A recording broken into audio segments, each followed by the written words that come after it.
about as far as the teen situation, me being a father of a 15-year-old. I'm actually a father of, my oldest is 25, and then down to the youngest, which is 3 years old, and I have 6 kids, and I know everybody's like, wow, you got 6 kids? Yes, I have 6 kids. But the thing is, it's with me, it's I gotta say that I feel blessed as a father. Excuse me, a father, being that I have a good relationship with my kids, and they basically tell me everything. There probably are some things that they don't tell me, but basically everything is they do address and they tell me about it. And I gotta say that I feel that that's what it is there's got to be an open line of communication for the children with the parents, because the thing I look at it, or maybe it's just my views, I think that parents should have a communication line open for their children to talk about things that they don't understand or they're curious about. The main reason is because if they don't talk about it with their parents, they're going to go somewhere else and find it, and they're going to maybe be directed the wrong way. And that's the thing that I try to get my kids to understand, that come to me, and I don't try to sugarcoat things. I give them what the real world is about, because that's what they got to deal with. They don't have to deal with no fantasy world, and that's sometimes that some people put up this world of there's nothing going on, and I understand you got to try to protect your children from anything and everything, which is important, but at the same time you still got to give them an understanding of what's really out there, because they're going to go out there and they're going to have to deal with these things. So that's why I open a line of communication for my kids, and I think that's one thing that's important. And then as far as the bullying of kids, and the thing about it, after having that conversation with the young lady regarding bullying, I went back and I talked to some friends, and I was telling them about it, and they actually listened to the show and they thought it was very good. But they also was telling me that in some cases it's not just the bullying's going on in the schools, but they actually get bullied in the house. And that right there, it really opened my mind to saying, how can a parent be the bully to their own child? I mean, is that because it was done to them as they was a child growing up?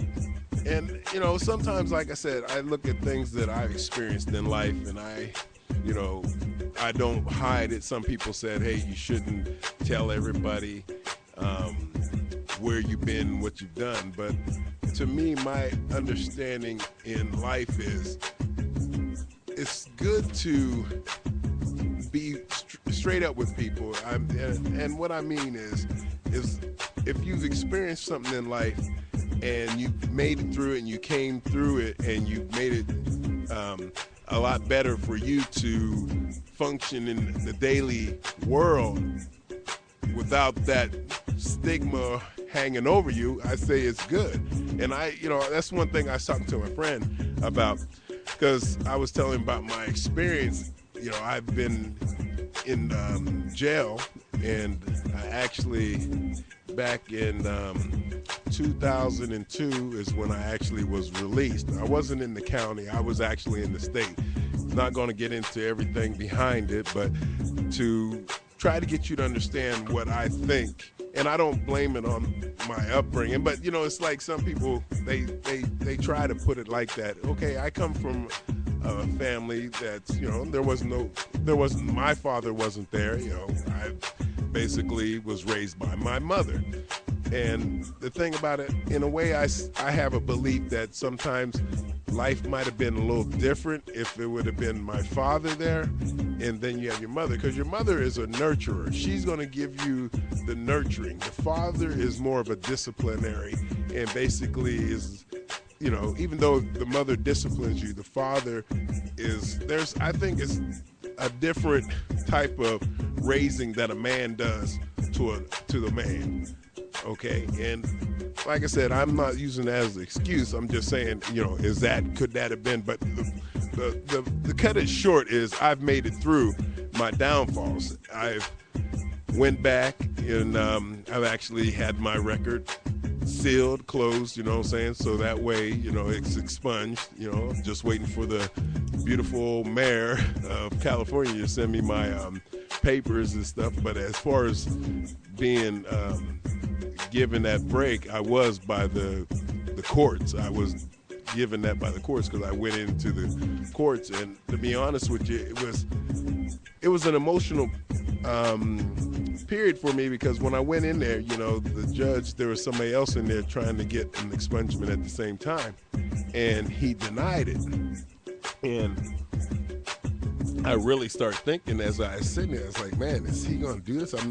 He's not going to do it, And when I got up to see the judge, he straight up told me, he says, I'm going to tell you right now, I don't normally do this, but there's something about you that tells me that I should go ahead. And he told me, he said, but if I see you in my court again, that's going to be it. And that stuck with me. And it made me think, how blessed I am. And he did grant it. So I'm glad of that. And since that situation, I went back to school, which now I have let's say, how you say, a degree, or I completed radio broadcasting school. I am also a licensed real estate man. I'm also a licensed real estate gentleman. I have my real estate license. And it's just, I've accomplished so many different things.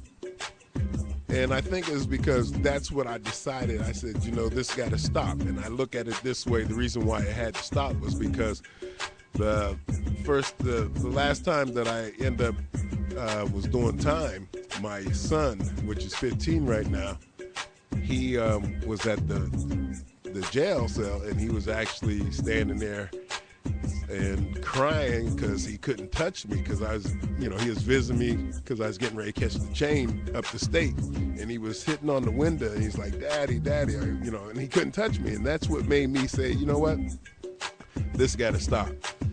And I just put it in my head that I was going to stop this. And I think that's what some people is. Like I said, I've had, I'm telling you this, and the thing is, it's like, some people are like, wow, he was running the streets and he's a bad guy. No, I wasn't running the streets, and, I was running the streets, but I wasn't what you would think of as a bad guy, because every morning I woke up and I was putting on a shirt and tie, and I was holding motivational meetings, and I was training salespeople.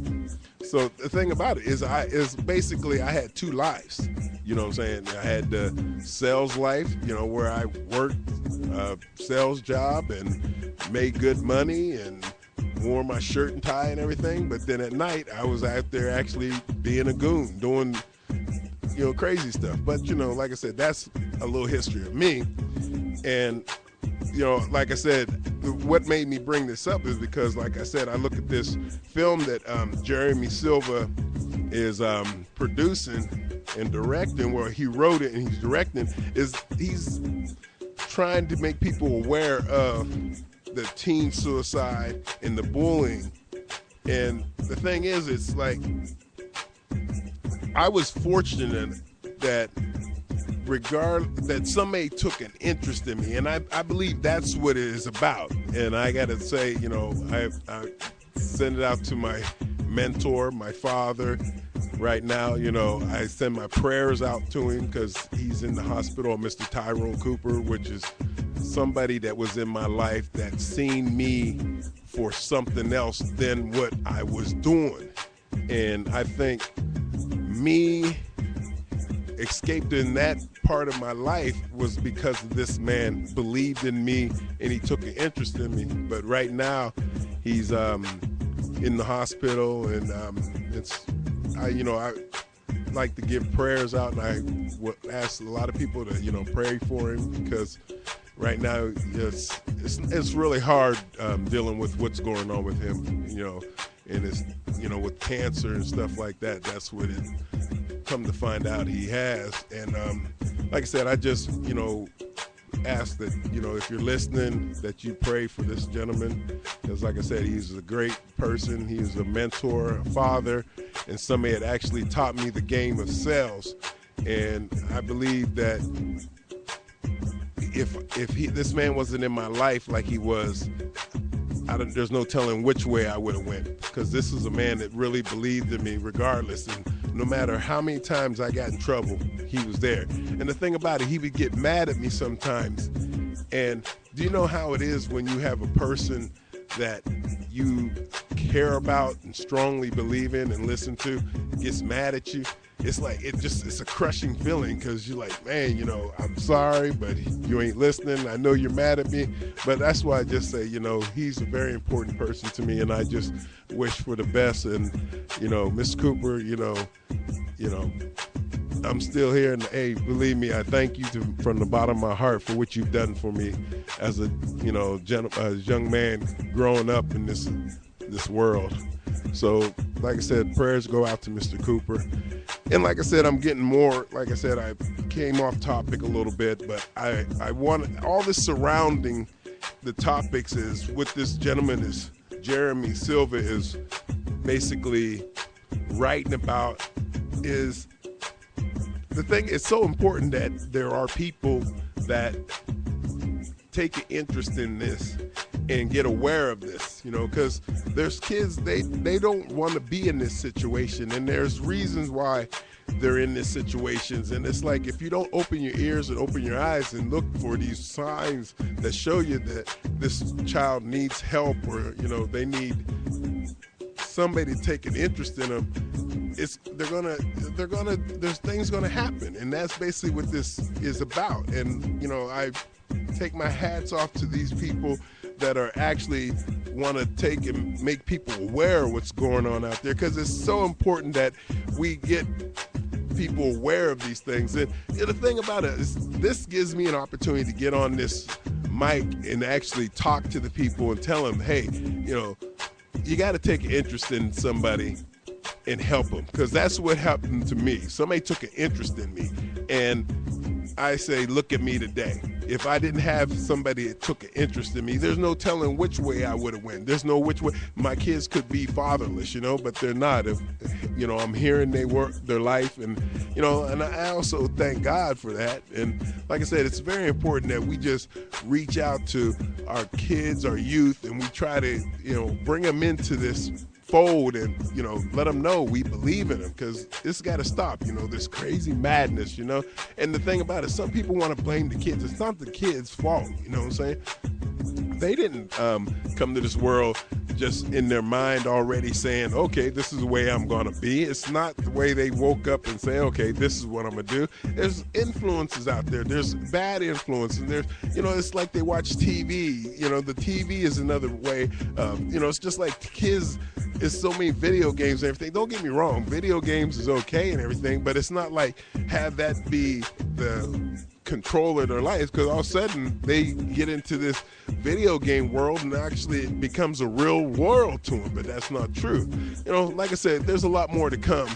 We're going to get into more of this music and everything like that. Like I said, I can get into this subject and I can keep going, but we're going to get into more music. This is Let It Bang here on Street Notes.